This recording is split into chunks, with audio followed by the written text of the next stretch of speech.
Welcome to Colney Talk Podcast.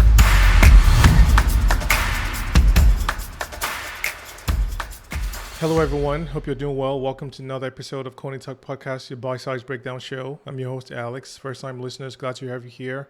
And to my returning guests, thank you for sticking with me. As always, I talk a bit about the Arsenal match and pick out my top 3 Arsenal players who shined and one out player not good enough I get to call out. Champions League semi-final first leg, a game we've all been excited and waiting for. What a disappointment.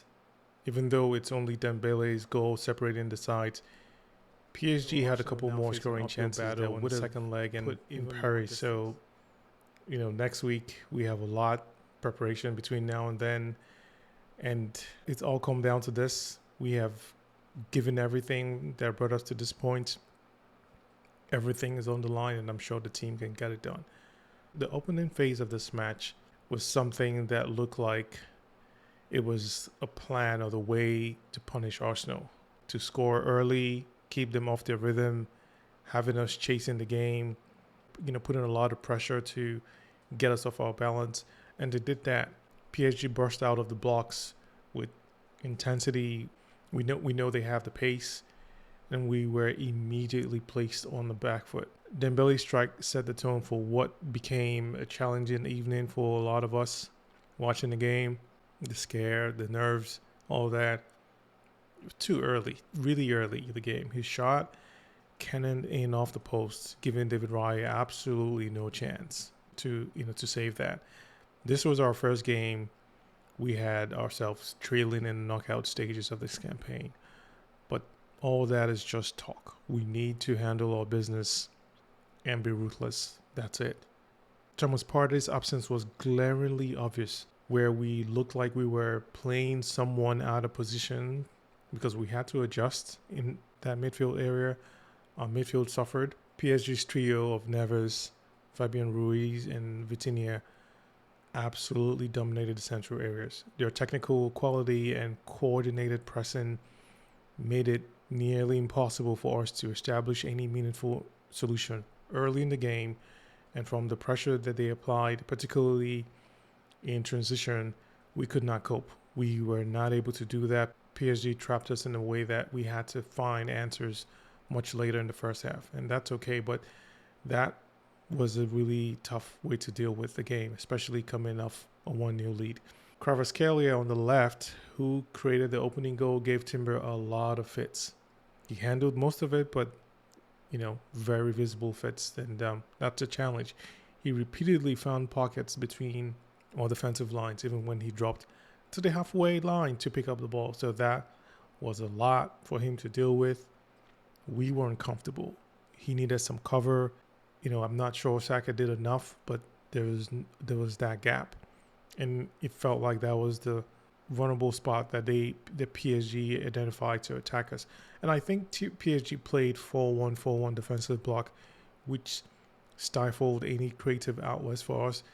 They pressed in coordinated fashion, cutting off our passing lanes and forcing us to play sideways on long balls and pressing us when we tried to regain ourselves. And rather than penetrating for us through their defensive structure, it was so many other rotations of the ball to really stave off the pressure. And that was quite a challenge.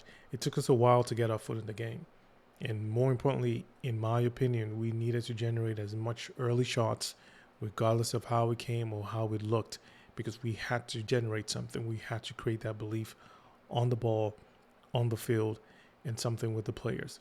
With more possession and passes, PSG controlled the tempo and territorial advantage.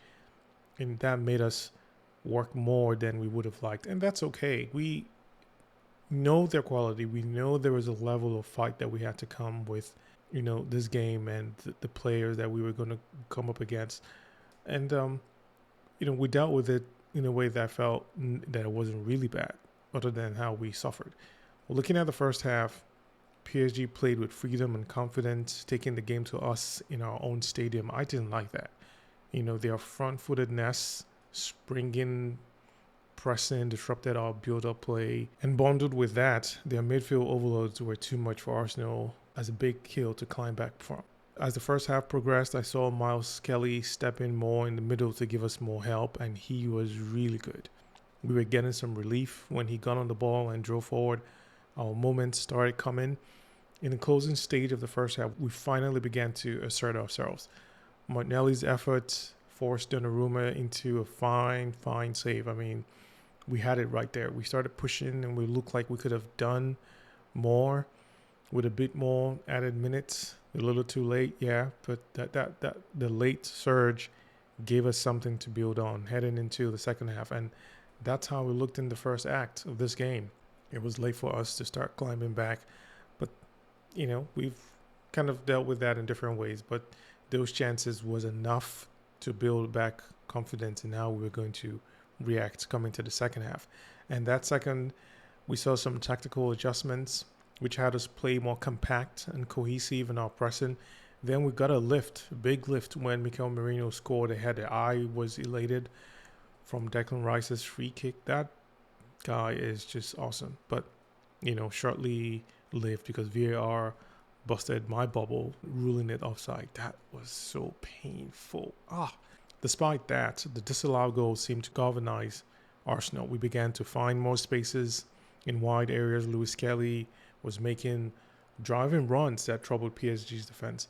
There was one in particular move where he collected the ball centrally and drove forward before slipping a clever pass to Martinelli. Ooh, what a beautiful sequence of plays, screaming for a goal, but, Donnarumma was busy denying our shots.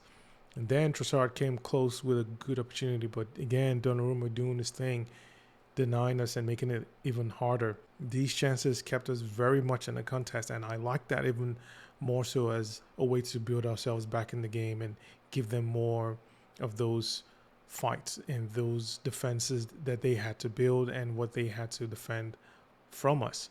But the clinical edge required at this elite level was lacking. Saka, to my surprise, was not really in the game. He was not yet in his office to give them hell. The one-on-ones, the way that we were going to play, I think is also credit to PSG's defense and how they pressured us and tried to keep him away from the game. So a lot of that contribution didn't give us much room and, came much later in the game. As we pushed forward in search of an equalizer, the inevitable risk-reward calculation came into play. I mean, PSG counterattack, ruthless. I mean, the threat remained constant and they kept pushing and they almost extended their lead when Barcola fired wide from a great position and also Ramos struck the woodwork. At first, I thought that was going to be, an offside call, but no, it wasn't. So that was very weird and scary at the same time. We weren't able to convert our opportunities, and PSG, with the few attempts that they had, they were content now in preserving their lead. At the same time, not pushing too hard because they didn't want to expose themselves the way I, saw it. But from a broader perspective, I think the second half showed both the quality and the limitations of Arsenal, and we didn't have immediate options to come in and contribute until we were forced to, like having Ben White come in and, dying minutes of Ethan Nwaneri coming in as well. The quality was evident in our ability to create chances. I wish we shot more. I wish we created more. So those two go hand in hand. But it felt that it was coming a little bit late. We didn't have a bit of direct plays to give us more of that belief. I mean, the fundamental issue remained our midfield structure. Without Partey's ability to screen the defense and progress the ball under pressure, we struggled to find the right balance because Rice was stretched, on both fronts, which he does in a natural sense, but he needed some relief to have that effect in terms of attack. And between our defensive solidity and attacking impetus, we just had a lot on our hands. PSG recognized this and they continued to target the spaces between our lines, target Timber a little bit more, and using their technical superiority to retain possession in tight areas. We defended a lot. We had to deal with the pressure, and when we managed to build momentum, they kept trying to break it off in different ways. It was also frustrating to see our second half performance, in terms of how close we came to level the tie, because while we never clicked into our highest gear, there were just early signs, start, stop at some point when the game was in our favor. We didn't really click much more and dominate ourselves. Our XG was 1.5 to PSG's 1.4. So that, to me, tells its own story. I can't say with certainty if we created the better chances over the course of the game, but for sure we lacked ruthlessness to convert them. So that hurt. It stung, and that was a game. Really a tale of a lot of excitement and fight, and we tried to do the most we could, and we scored, but VAR did this thing which we can't really hang our hats much on, and now we look forward to the rest of what we have to do in front of us. Let me jump to my top 3 Arsenal performance in this game. First player, Declan Rice. In a match where many Arsenal players struggled to impose themselves, Declan Rice stood out. Without Partey alongside him, Rice shouldered immense responsibility in the midfield battle, often finding himself outnumbered against PSG in the way that we played ourselves. And it felt more of a defensive play, trying to find our ways into our attack. He consistently broke up play with well-timed interventions and positional awareness that prevented numerous dangerous situations from developing further, which felt like too much reaction than proaction. There was a particular moment where he executed a perfectly timed slide-in challenge on Kvaratskhelia, and the winger looked poised to break through. He did a few times, and he even gave us that scare of a penalty. So we had a lot to deal with, and Rice was there to help out. Rice's set-piece delivery was another highlight in the game where his quality service was at premium. His free kick delivery for Merino, the sellout goal was pinpoint. Curled into a perfect area with pace and precision, and the long balls that would help get the taller players in there to give us the best possible chance to score. It happened, but we needed to replicate that. Throughout the match, his dead ball delivery provided us with even much more dangerous moments. So, there was a lot that Declan Rice did. Even when he was surrounded by PSG's aggressive pressing, he rarely surrendered possession, not even cheaply. So, that was great from him. Instead of finding ways to retain the ball, losing possession, he found ways to retain the ball and progress it forward. His performance offered a template for what the entire team needed to deliver. We lacked that. Looking back at that goal we conceded, seeing the way he had to give Timber help, freeing up Dembélé, it's a decision that I can live with, because in a different scenario we would have marked better, but it was clear that leaving Timber one-on-one with Kvaratskhelia was not a good decision. So right call for him in my book, and great game from him as well. Second player, Lewis-Skelly. On a night when experience might have been for others to shine, it was more about his youthful fearlessness that caught my eye once again. This kid displayed remarkable maturity and technical ability that continues to amaze me. It really is amazing. Lewis-Skelly's willingness to receive the ball under pressure and drive forward provided us with a different dimension in attack. Now, many of Arsenal players seemed inhibited by PSG's pressing, which seemed to have worked, but he embraced the challenge using his close control and quick feet to navigate tight spaces and progress the ball forward. And it almost felt like he wasn't really accounted for in his abilities in the middle. So now we have a lot on our hands, but he did well. One of those moments when he collected possession in our own half, evaded to PSG's pressers, and delivered that perfectly weighted pass to Martinelli, it paints a picture of what is to come. Not to mention defensively, his work rate was exemplary. He covered a lot of ground, both in pressing from the front and tracking back when PSG countered. His recovery pace provided invaluable relief on several occasions, most notably when he chased down Dembélé, who seemed to have, broken free from the right wing. And for a player who has barely scratched the surface in terms of getting to the highest level, this performance against the elites of the elites in the Champions League oppositions suggests to me that Lewis-Skelly has a lot more from the left back position that we're going to be seeing from him, similar to what we hadn't seen yet. When Declan Rice started playing that number 8 role, I think the way we're going to look at that left back position when Lewis-Skelly's on the field is going to be completely different. His energy and bravery provided a spark, big spark that cannot be overstated. It's just simply amazing from that guy. Third and final player, I am picking this guy for a number of reasons, Mikel Merino, because he played in a familiar role, but was badly needed as number 9. And we targeted him as that. Throughout the match, Merino offered a consistent threat from set pieces, winning numerous important headers in both attacking and defensive scenarios. Merino was excellent in his spatial awareness and tactical intelligence. That's just his definition. He constantly positioned himself to block passing lanes and intercept PSG's attempts to play through our midfield. And at some point, if I'm not sure if you noticed, there was a period in the second half where his position essentially forced PSG to resort to longer passes, giving our defense time to recognize and maintain shape. Although those long passes were very effective for PSG, so as much as we forced them into one position of playing, the other seemed to be quite effective. But, credit to his presence. And as the game progressed, his partnership with Rice grew stronger, and with the two finding better balance in terms of who would stay and who would advance, it was clear that he could have done more. Even while the game was there, just trying to contribute as the number 9. I look at this, for me, as a good thing where PSG didn't see him in this game as the number 9. So there's hope for us in what we can do and how he can unleash himself playing up top there. So, looking forward to it. While I don't have a poor player to call out per se, Odegaard to me looked less than, what I expected when he was on the ball. I mean, he was good, pressing in other places, another positional plays that he affects the game.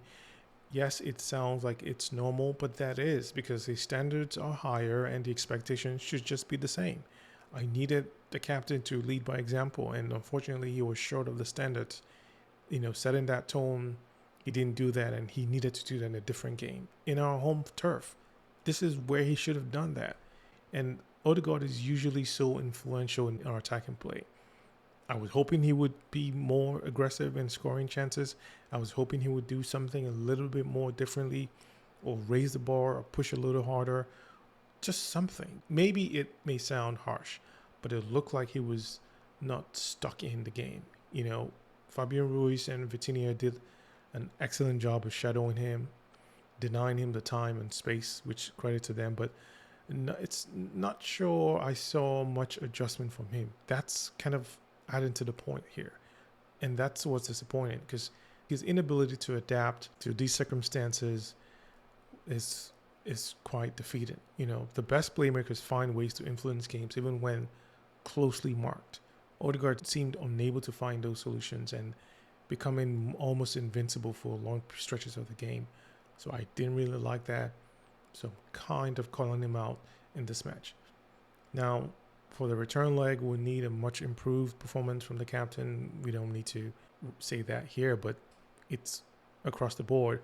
I have faith in the boys. I know we got this. I mean, looking ahead to Paris, we have a significant challenge, but not one that we haven't dealt with in the past. And this one new deficit means we're still very much alive in this tie. So there's a lot to be looking forward to there. I'm not going to put a lot of emphasis on having Partey back, but so much so on having a more balanced team and how we would look and how we should play and impact our game. So I'm looking forward to that. Tactically, we must find ways to disrupt the midfield control and create more sustained pressure. Our wide players need more support to isolate PSG's fullbacks in our transitions from defense to attack.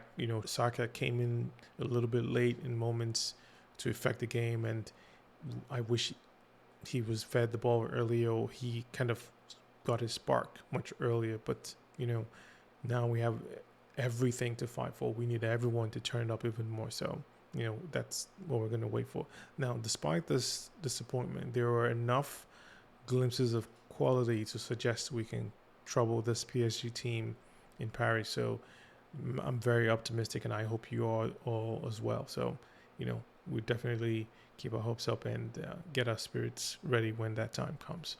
Alrighty, folks, that will do it for this episode. Thank you all for tuning in. Please like, subscribe, and share with your fellow Gunners. Until next time, take care.